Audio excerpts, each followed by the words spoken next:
Llegamos al último capítulo de esta serie Exposiciones Universales El Mundo en Sevilla. Este capítulo centra su atención sobre las exposiciones de rango inmediatamente inferior al de las exposiciones universales, o sea, sobre las exposiciones especializadas que se han celebrado en la década de los años 80. Estas exposiciones especializadas, girando alrededor de un tema concreto, han colaborado, cada una a su manera, a que el diseño de futuras exposiciones universales deba contar ya con las experiencias de todas ellas. Estados Unidos, Japón, Canadá, Australia han organizado acontecimientos de este tipo y así las exposiciones de Knoxville, Tsukuba, Vancouver y Brisbane han servido para mantener viva una llama con la que alumbrar el camino hacia la Exposición Universal de Sevilla de 1992.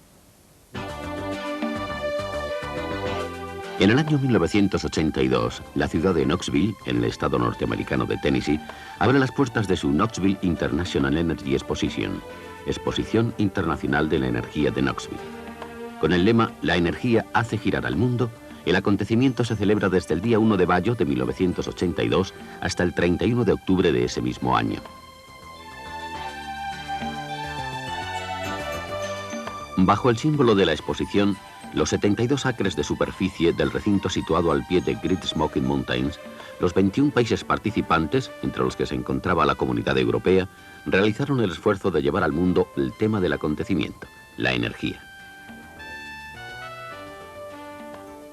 Y así, mientras Italia se dedica a celebrar el 40 aniversario de una cadena nuclear automantenida, o a mostrar de la mano de Pininfarina un modelo de automóvil que formaba parte del proyecto de investigación sobre progresos aerodinámicos en vehículos, Francia se siente orgullosa de presentar una maqueta eléctrica del tren bala, conocido como TGV, o unas curiosas maquetas de casas solares.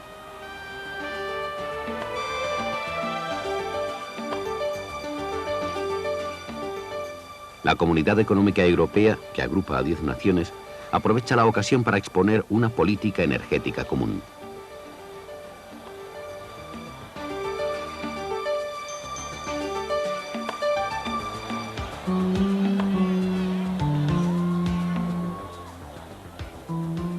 Los visitantes de la exposición de Knoxville de 1982 pudieron conversar con varias computadoras en el pabellón de la ciudad, asombrarse ante la espectacularidad del pabellón de China y su gigantesca lancha dragón, impulsada por energía solar. Comprobar que sus vecinos mexicanos son realmente grandes productores de petróleo, aunque no dejen de sonar los mariachis en su recinto, o admirar la maqueta canadiense de la turbina eólica más grande del mundo.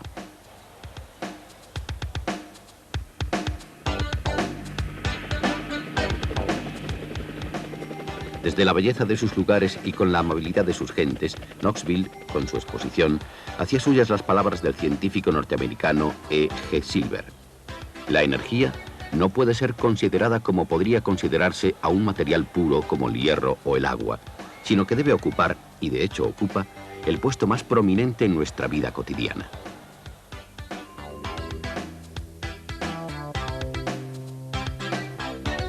Tres años más tarde, o sea, en 1985, Capón ofrece al mundo su Exposición Internacional de Tecnología Científica, más conocida como Tsukuba 85. Con un recinto situado en las afueras de la ciudad de Tsukuba, cerca de Tokio, la exposición se abrió el día 16 de marzo de 1985 y se clausuró el día 16 de septiembre de ese mismo. Así pues, había cubierto 180 días de actividad.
El tema de la muestra era la vivienda y su entorno, que abarcaba también a la ciencia y la tecnología aplicada al hogar del hombre.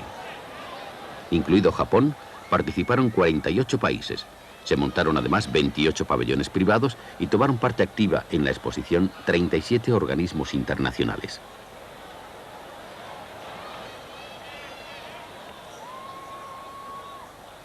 Aprovechando la circunstancia de que el año 1985 celebraba el Año Internacional de la Juventud, la exposición de Tsukuba dedicó buena parte de sus esfuerzos a los niños y jóvenes de hoy, que serán los hombres del siglo XXI.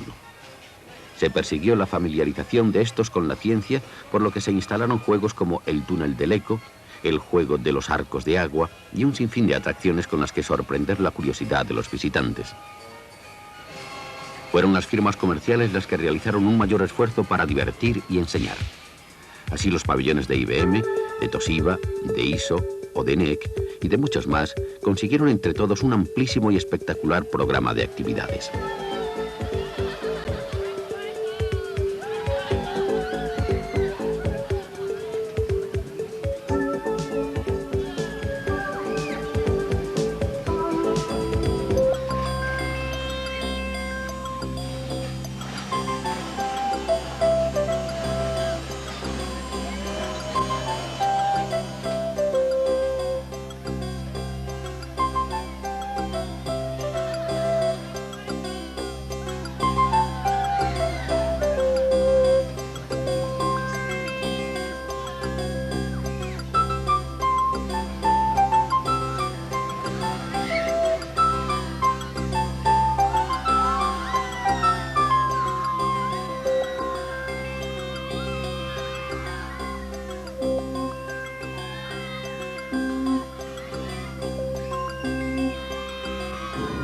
Desde el tren monorraíl, que recorría todo el recinto de la exposición a 7 metros de altura, los visitantes pudieron contemplar una arquitectura efímera pero brillante y funcional, como iba siendo costumbre ya en los recintos de este tipo de acontecimientos.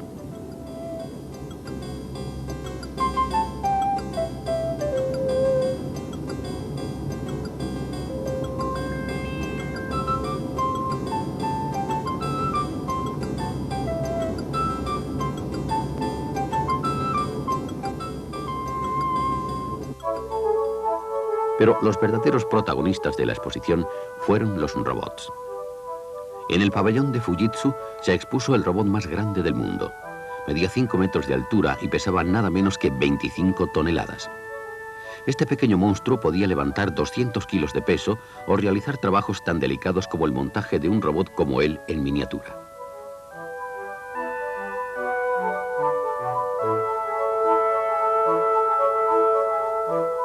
Los robots queremos ser útiles para el hombre. Estamos encantados de hacerlo. El día de la inauguración se interpretó un concierto de Bach. El solista al órgano era un robot, el resto de la orquesta humanos.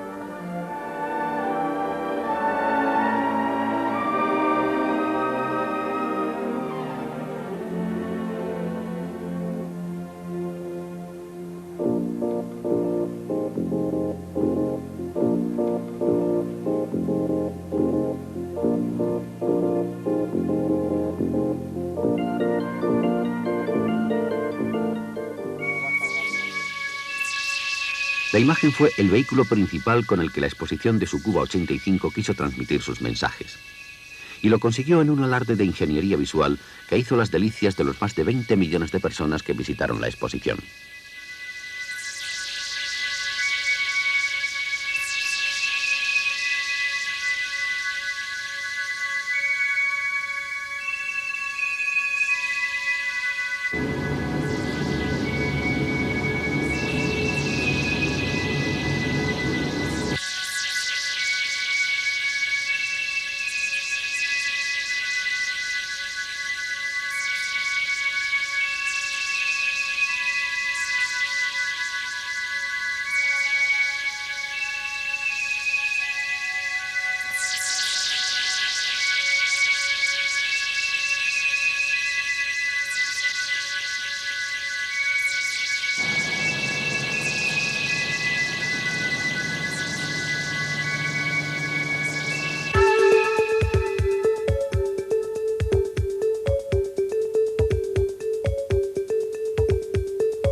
El príncipe heredero del Japón, que también la había inaugurado, clausuró la exposición de Tsukuba, que fue considerada por muchos como una esperanzadora mirada hacia el siglo XXI.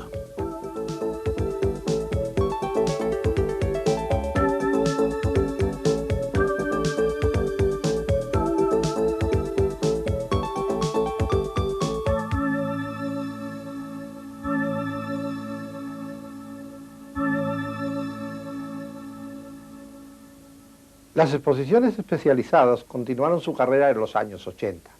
El camino hacia el año 1992, año de la Exposición Universal de Sevilla, iba a estar jalonado de estos acontecimientos que parecían cumplir el lema de una de ellas: un mundo en movimiento, un mundo en contacto. Efectivamente, la ciudad de Vancouver, en Canadá, celebra el centenario de su fundación organizando una exposición internacional inspirada en esa idea de movimiento y de contacto.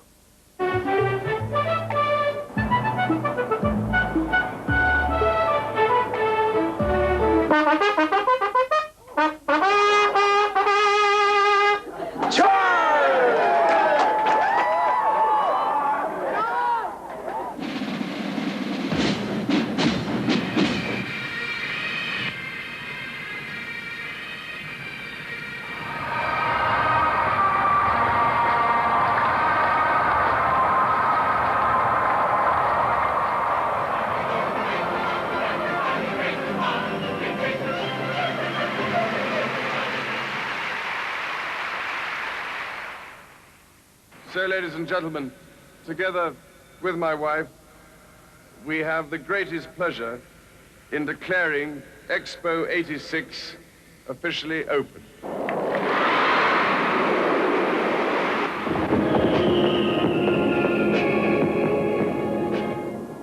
Desde el 2 de mayo de 1986 y hasta el 13 de octubre de ese mismo año, el mundo se reúne en el centro de Vancouver, en donde se encontraba ubicada la exposición.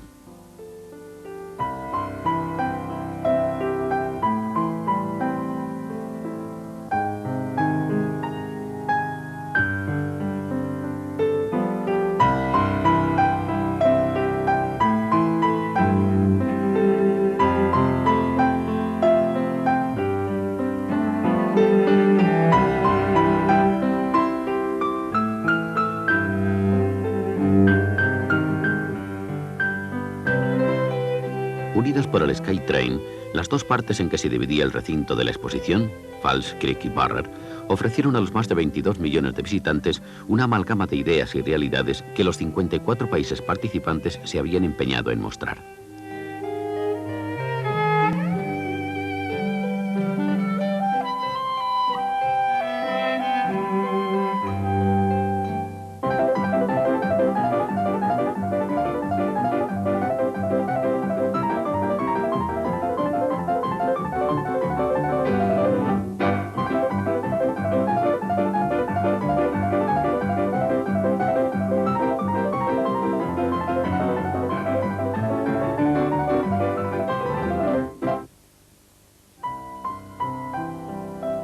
Dividido en varias zonas de color, violeta, rojo, azul, rosa, verde y amarillo, el recinto presentaba realizaciones de todo tipo, siempre intentando reflejar algún aspecto de la actividad humana en el campo del transporte y las comunicaciones, que, como lema y tema de la exposición, se había convertido en el eje ideológico del acontecimiento.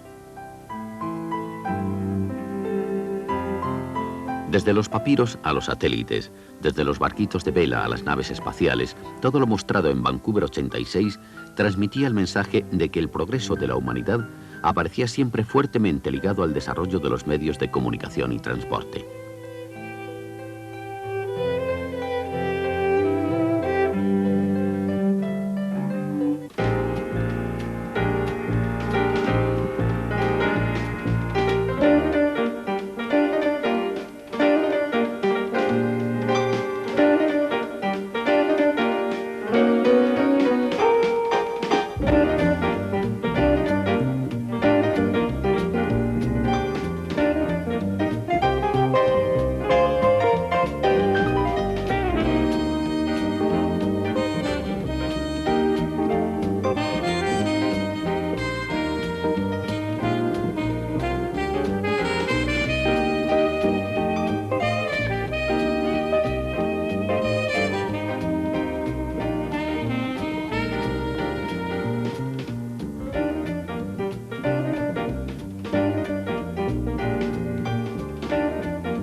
La Columbia Británica, en Canadá, había organizado la Fiesta del Mundo en Movimiento. El recinto de su exposición internacional de 1986 ha conservado ese dinámico espíritu en el perfil de alguno de sus pabellones que, como misteriosas naves, despliegan al viento de la historia su imponente velamen.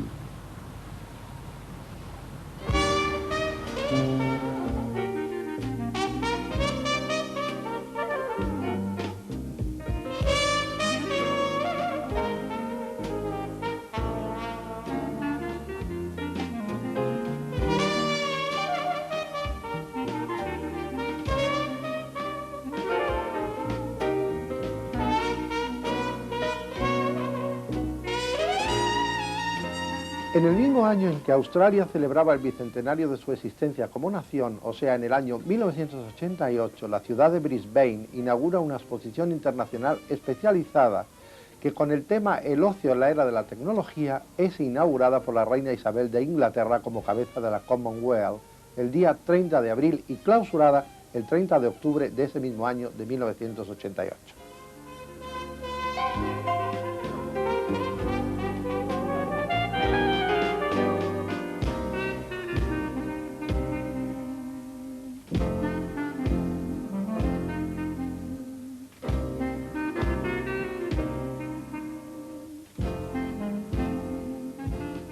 A lo largo del tramo urbano del río Brisbane y sobre una extensión de 40 hectáreas, la exposición de 1988 se concibe desde el comienzo como una empresa que reformaría la infraestructura de la ciudad. Así, se modifican vías urbanas, se crean nuevas líneas de metro y se construye un nuevo aeropuerto. Más tarde, los terrenos de la exposición se incorporarán a la vida ciudadana, aunque un cierto afán especulativo los condena a una reconversión inmobiliaria.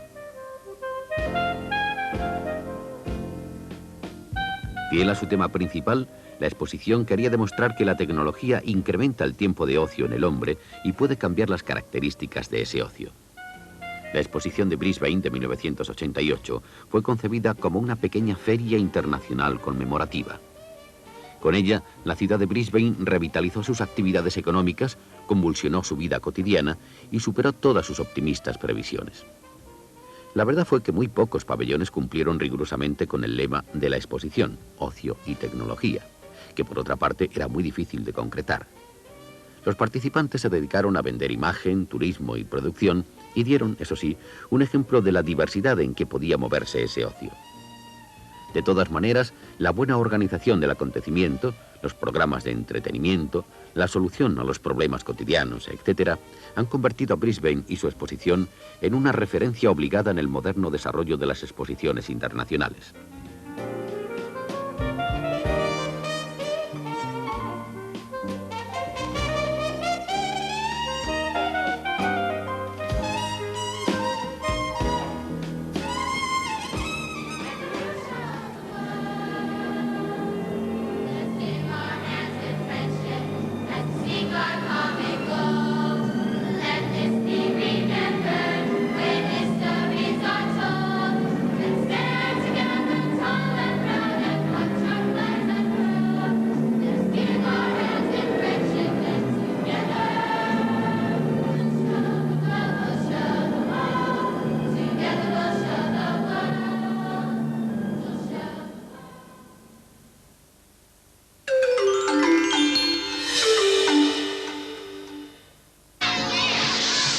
Como un juego de niños. Si pudiera vivir nuevamente mi vida, en la próxima trataría de cometer más errores. Como una irreal vuelta a la infancia, una tragedia de amor en Buenos Aires. Kindergarten, mañana por la noche, en la 2.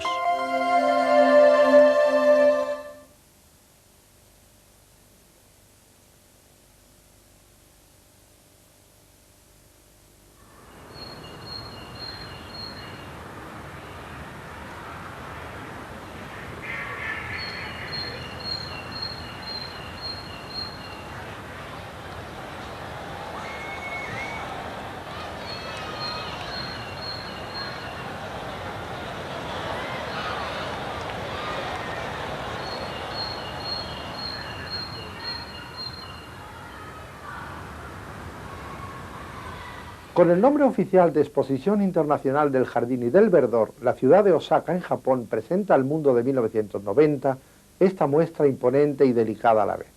Sus objetivos son contribuir a que con una mejor relación entre las flores, el verdor en general y la vida humana, la sociedad llegue a ser más agradable en el siglo XXI.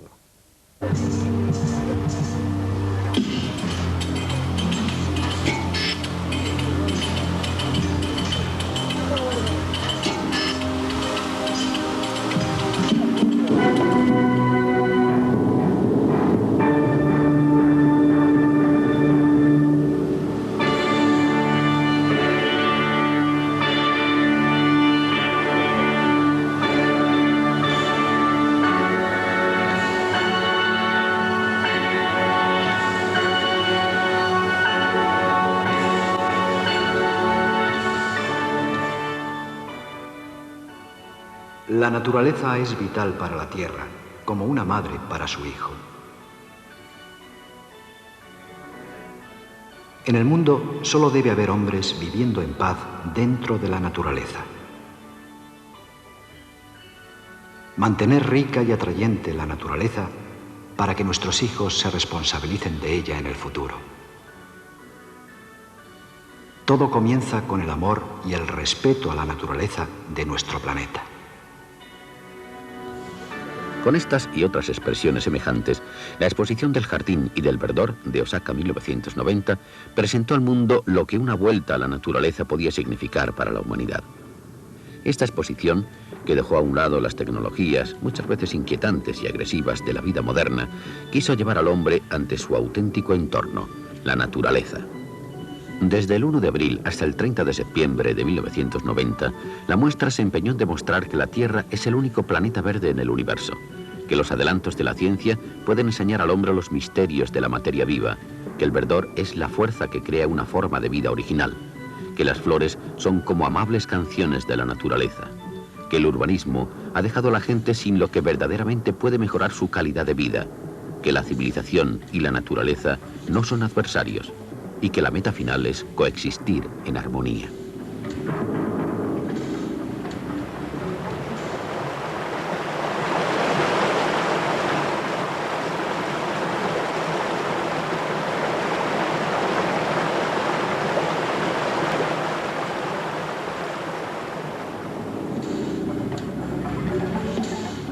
La Expo 90 dividió su recinto en tres grandes zonas.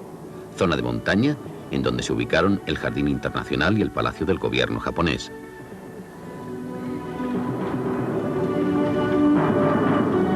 Zona de campos, en donde se intensifica el tema coexistencia de la naturaleza y el hombre.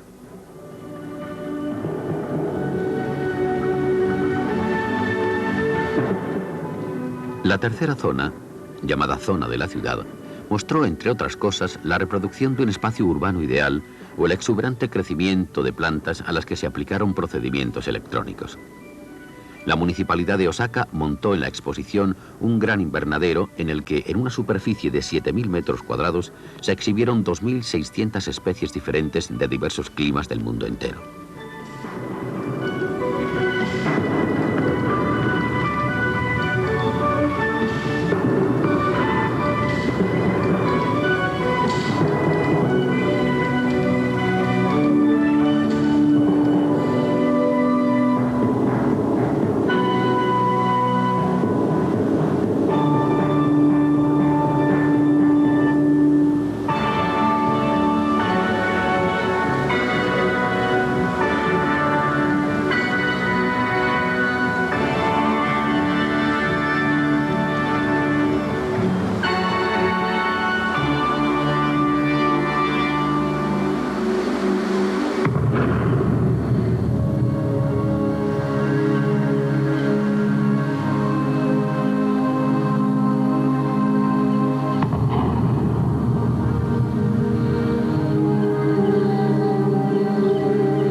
Entre las atracciones espectaculares de la exposición del Jardín y el Verdor de Osaka 90, traemos aquí un fragmento de la obra escrita y dirigida por Daniel Flamery, que fue aclamado mundialmente por sus efectos especiales de luz en la clausura de los Juegos Olímpicos de Los Ángeles.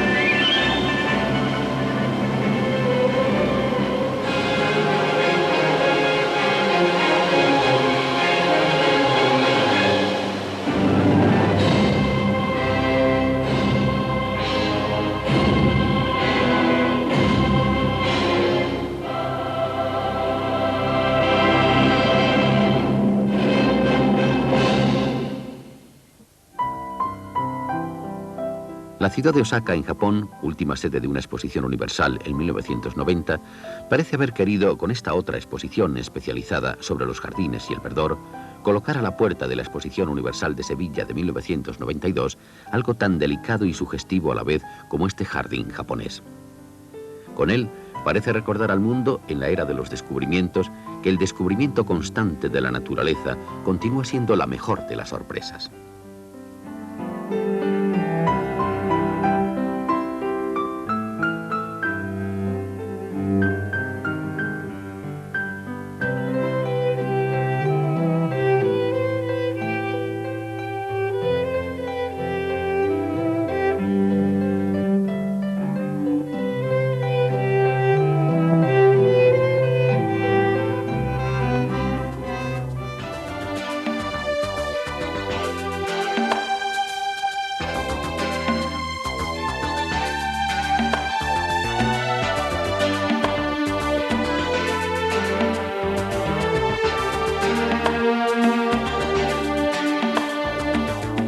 Como ya se dijo en el primer capítulo de esta serie, el día 12 de octubre de 1986, Su Majestad el Rey Juan Carlos I de España había anunciado en un discurso que Sevilla albergaría una exposición en la que reunir a todos los pueblos de buena voluntad, que España haría honor a sus compromisos y que todo el territorio sería una puerta abierta al mundo, representado en sus diversos pueblos y culturas. Y así fue. El 20 de abril de 1992, año en el que se celebra el 5º centenario del descubrimiento de América por Cristóbal Colón, España abre las puertas de su Exposición Universal de Sevilla, que con el lema «La era de los descubrimientos», establece su recinto en los terrenos de la llamada Isla de la Cartuja sevillana.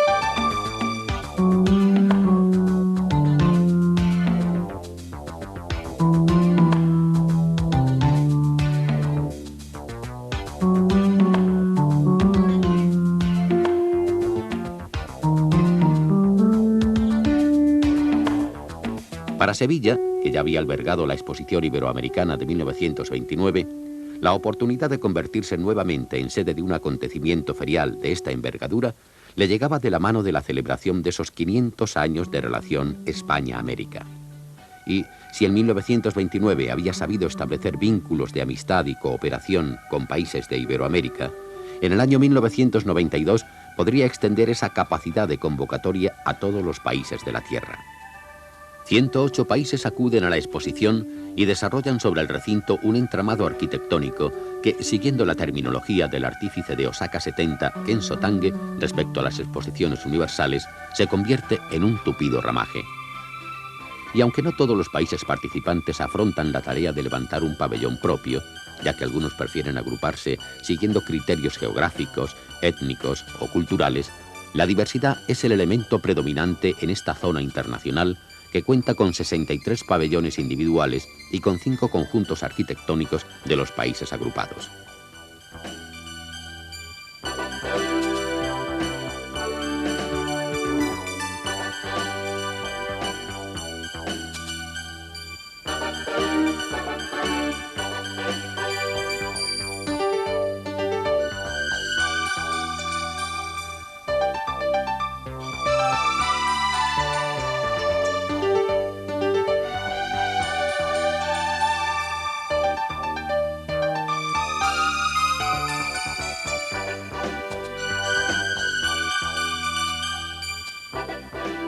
Como puede apreciarse, ninguna línea general de estilo ha sido seguida en la construcción de estos pabellones.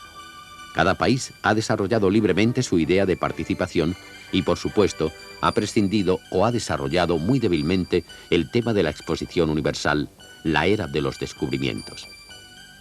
Los países han presentado su historia, sus costumbres, algunas de sus realizaciones en el campo de la técnica, su tesoro artístico, su folclore y todo aquello que, desde un punto de vista más turístico que cultural, puede ser atractivo para el visitante internacional.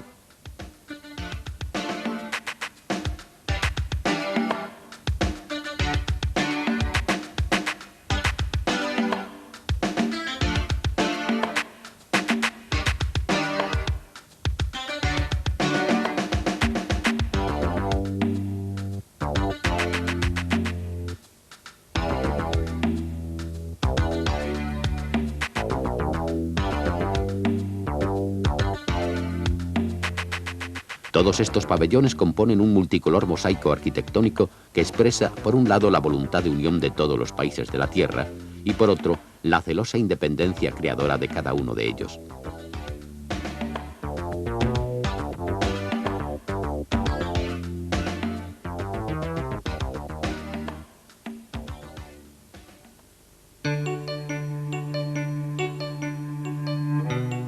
Mención aparte merecen los pabellones temáticos que, como este del siglo XV, pretenden transmitir el lema de la exposición. Este pabellón del siglo XV, obra del arquitecto Francisco Torres, está ubicado dentro del enclave del monasterio de Santa María de las Cuevas, y en su interior se presenta una visión del mundo hasta el año 1492, así como también de los conocimientos que hicieron posible el descubrimiento de un nuevo continente.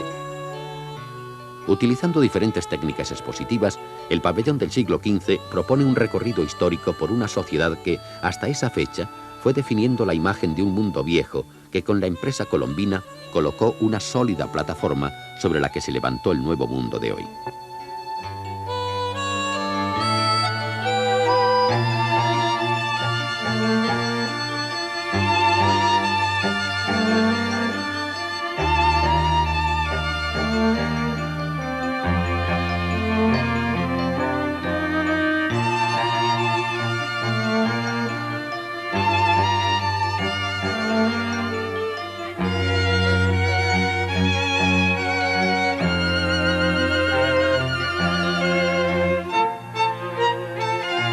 Otro de los pabellones temáticos, el de la navegación, concebido por el arquitecto Vázquez Consuegra como edificio permanente, pone de relieve la importancia que los descubrimientos geográficos han tenido en la historia y el papel relevante que la navegación ha jugado en tales descubrimientos.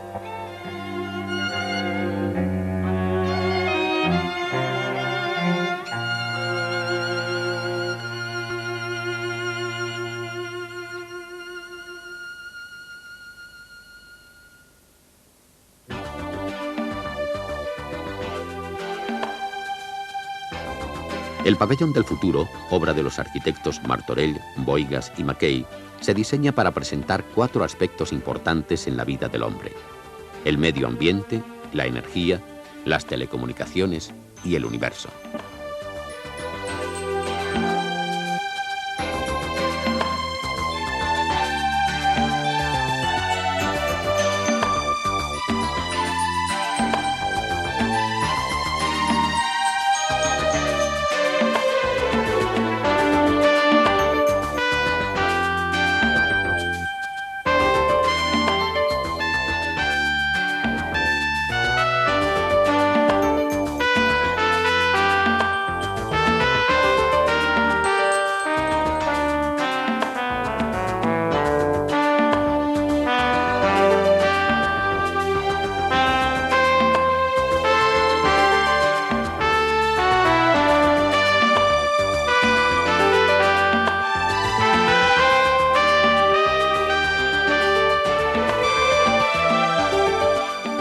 El pabellón de la naturaleza es, con el llamado Jardín Americano, un espacio expositivo en el que se presentan los sistemas naturales de Iberoamérica.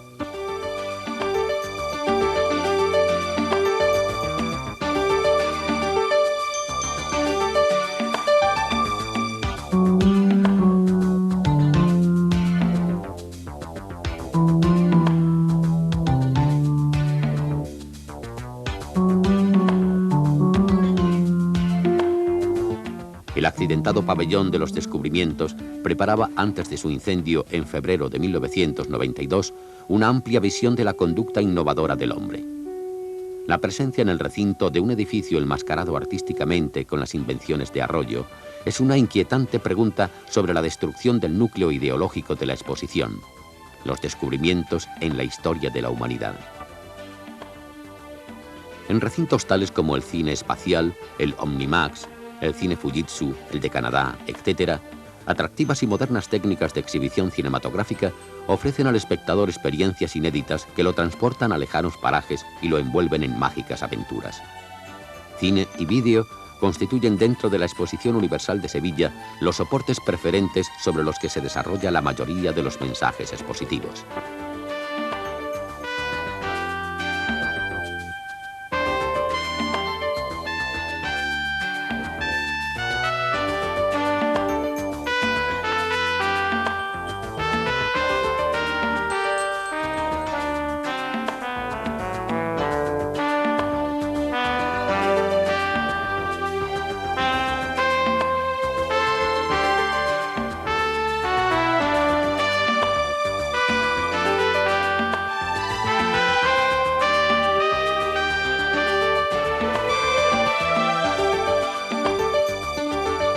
Alrededor del lago de España y frente a los pabellones de las comunidades autónomas del país anfitrión, se levanta el Pabellón de España, obra del arquitecto Julio Cano Lasso, y que es el mayor de todos los pabellones no agrupados del recinto.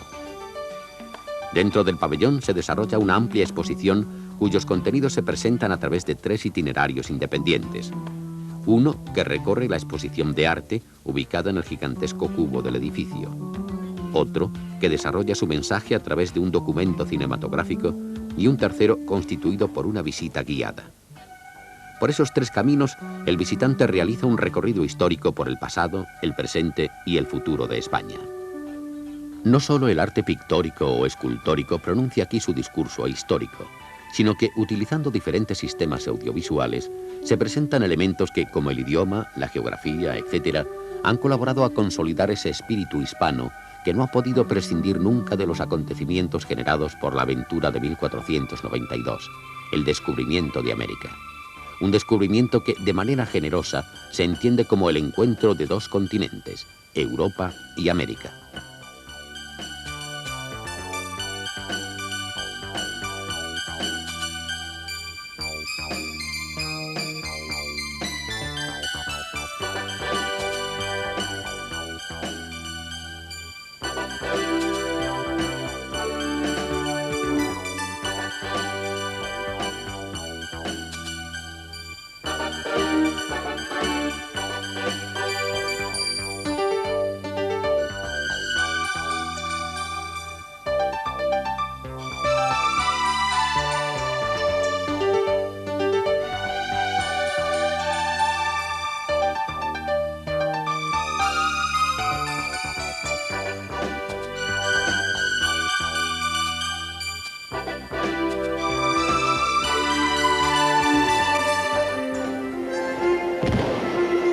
La continua celebración de los días nacionales de cada país lleva al recinto una atractiva variedad colorista en bailes, músicas y otras folclóricas manifestaciones procedentes de los 4 puntos cardinales del planeta.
de corazón.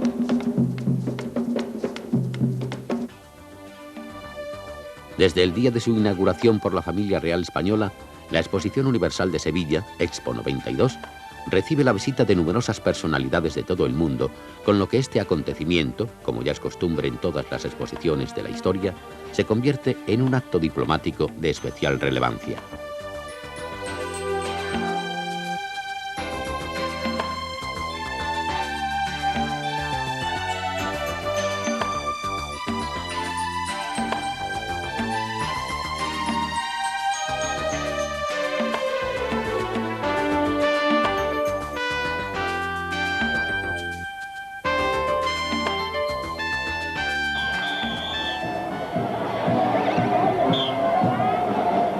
Luego, en el aspecto más frívolo, diversas atracciones callejeras, como la cabalgata diaria al atardecer, preparan el recinto y el ánimo de los visitantes para la llamada Expo Noche.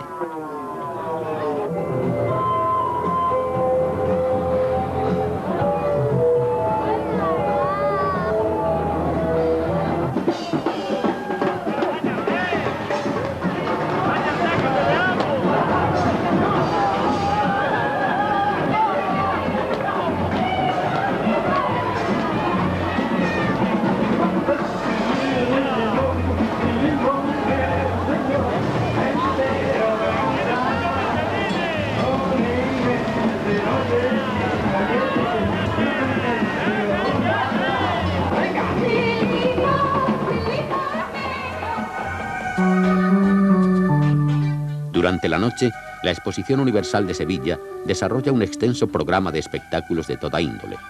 No solo en el recinto de la Cartuja sevillana, con sus espacios escénicos como el Auditorio o el Palenque, sino también en teatros de la ciudad, como la Maestranza o el Lope de Vega, representaciones teatrales, ópera, ballets, conciertos, etc., están llevando a la ciudad de Sevilla las manifestaciones artísticas más significativas del mundo de hoy.